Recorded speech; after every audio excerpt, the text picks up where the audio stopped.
I may be preaching to the choir, but it's important to know what happened to the choir. And so the number one reason to dance fully at Wanderlust is that dance is still illegal in many parts of the world, many countries. Perhaps some of you, I love my travels to the Middle East, but movement has been systematically repressed for the last couple thousand years. This is something that we don't know, and we don't even know in human history. In fact, though, some of you may have gone to schools or even have grown up in homes where the repression of dance perhaps you thought was something maybe cultural or something that had to do with your particular DNA, but this has been going on for several thousand years. So when you dance tonight, now, later this afternoon, we're dancing in freedom for those who are not free to dance. And this has also been our ancestors, everyone in this room. So the thing about the repression of dance is that it is intrinsic to our being. There are very few innate things that we come into the world with. And dance is like you could say like an ecstatic reflex. It's a response to rhythm. It's this ability we have to express ourselves. And if you've ever been around the little people, you're getting a reflection of who you are. So nobody can ever tell me that they're not a dancer. Do you know what I mean? We just look right to the cells, and everybody on this planet came into the world with that ability to feel and express. And it's something that happens before the kind of cerebral cortex can intercept it. And so that primal force has really been alive. And we know not just in human culture, but in animal culture. This is the whole vision of Nataraj, right? This is the understanding in physics that if you're a mover, we are aligned with the dancing universe, the moving universe. But, you know, how long have we been dancing in a collective? I think the starting point, if we were going to look through any archaeological evidence, really has to do with the carbon dating of our ability to make fire. And that is now being continued to be pushed back, and it's about 1.7 million years ago are now the earliest findings of the carbon dating of our ability to make fire. So when we make fire, that brings us around the fire, and coming around the fire and letting movement be a healing force, not just individually but collectively. That is our long history. That is your long history. Now, we're not only born knowing how to dance, but it has been part of our ancestral way of coming together for a very long time. From the last stages of ancient Greek culture into Roman times, that's the first time we really see a systematic oppression, repression of movement and dance. And so these are just a few. I know it's a little tiny. I'll just go through them very briefly because this is a 12-minute presentation. But beginning around 400 BC to 300 AD, the ecstatic culture that was connected to Dionysus, and there are many continuities with from Dionysian culture into the culture of Shiva and Tantric, the early roots of Tantra, that there was a connection between Dionysus and Shiva. And so the ecstatic ritual culture was systematically controlled and reduced through the Roman Empire, particularly the early period. We're now at the second point of Christianity. For the first couple of centuries after the death of Christ, there were feastings, and there was the expression and song and movement collectively as a form of worship. But then that became controlled to the point where, as you'll see, it just continues from the time of Constantine through the Middle Ages, through primarily the church, seeking to basically control the previous indigenous methods of communal gathering through movement, through healing, literally connecting directly through the divine, through the body.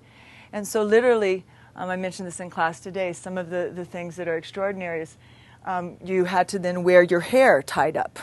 Loose hair meant dance could break out at any time. Being able to dance just any time you want? No. First it was like, okay, Sunday inside the church, while singing there could be some movement. Then that stopped, and now no longer on Sunday. Okay, we're talking about through the Middle Ages, no longer on Sunday, only on special holidays. And then that started to get banned. And then now no longer in the church, outside the church. And then that started to get banned. And this was this period that you perhaps heard about during the Middle Ages, where the suppression of movement became so intense. And then with the long period of the Black Plague, that literally people started to convulse. Like they were, that bottled up energy the cells started to speak back. And this is part of the kind of dance mania culture you may have heard about in India, the Tarantala, and all the response to the plague and the healing force through movement. But then what happened after the Renaissance period, from the 16th to 19th century, festivals and carnivals literally started to get clamped down. And if you're interested, I'm going to read, this is a fantastic book. It's called Dancing in the Street, A History of Collective Joy. And if you just read this, your jaw will be hanging down through the entire read. It's a breakdown of what I'm just giving you in bullet points. So now no longer carnivals and festivals as a natural experience on the holy days. But that got clamped down, and then you could only just make solemn processions with idols from the church. So that led to, in the 17th and 18th century, pretty much an epidemic of melancholy. And so we can go just briefly into the other cycles. It was really a very dim period for dance. And we're talking mainly about communal dance. We're not talking about formal ballroom, kind of courtly dance, but we're talking about the dance of the people. And so that, of course, continued throughout slavery. And then the colonial period, which many people don't realize, which is now, the middle 1800s through the 1950s, that during the colonial period, when the British and French would come in, the governments would create legislation which would basically make, if you can imagine, if you're a fan of African music or dance, basically make drumming and dancing illegal. Okay, and this has been punishable, throughout the Middle Ages. You could die for dancing. Okay, and same in through the Caribbean and Polynesia. And when I was doing my research in Ghana on funeral dances, and I went deep into the bush because Ghana regained its independence in 1954. Okay, and I went to some villages where there was still the revival of the traditional music and dance cultures, because it was really through the memory was still there from the early 1900s of that repression of drumming and dance. So if you're into Indian classical dance, during that colonial period was also the end of the Devadasi tradition. So if you've ever been to India, as many temples as there are, inside the inner sanctum is where the Devadasi tradition of worshiping the divine through the body and as an offering back, that was made illegal. So since the 1920s, those dance forms have not existed in their original form, which was literally for at least 1,000 years documented. Okay, so this brings us, we can go to the next slide, that there are consequences to repressing movement. And we can go to the next slide. These are just some of the consequences. Okay. So what happened in the 1950s is that there was such repression of just the normal functions of our body, right? That we can go to the next slide. That when rock came out, which of course was preceded by leaps and blues and jazz, all of this was happening simultaneously. This is very, very rich, and I know that you already know some of this history. Perhaps before that, you might have learned something new. But when the first movements of rock came out, I mean, it was really banned. It was banned by radio stations. None of the major record companies would touch it. Schools, mayors were trying to clamp down on the energy that was contained within rock music, which really, of course, held the primal current from the African music traditions that existed from blues and then later jazz. And so I wanted to read to you because I think you can handle it. I don't know, I grew up part of my life in Oakland, and so when we moved to Berkeley, like in 1971, I was born in 1967, there was just such an amazing force of freeform movement, because in the early periods of rock, people were still dancing together, you know, in couples.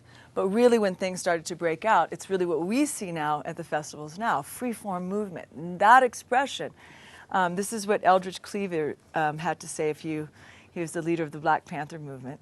So obviously he was African American. I think most of you know who Eldridge Cleaver is. So this is what he said.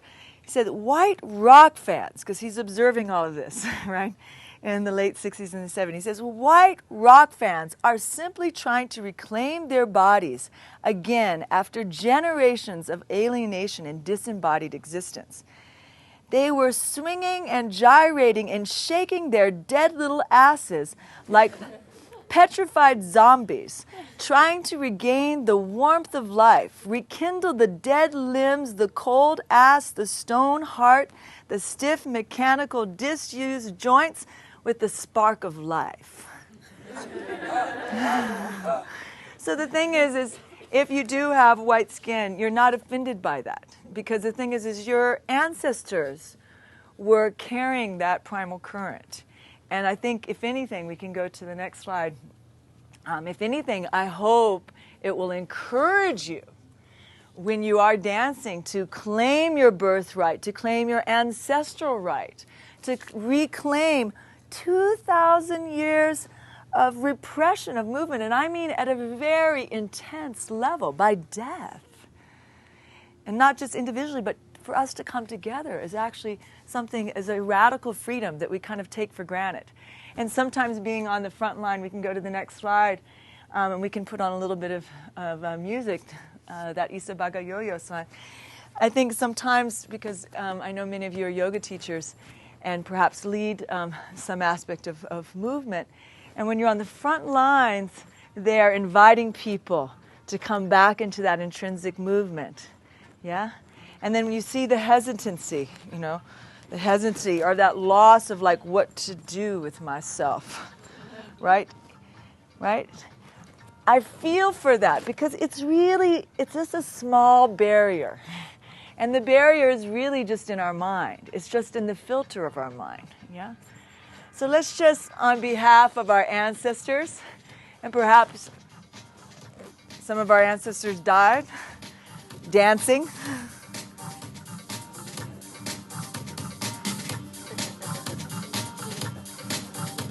So go back, like you're 1 year old, 6 months.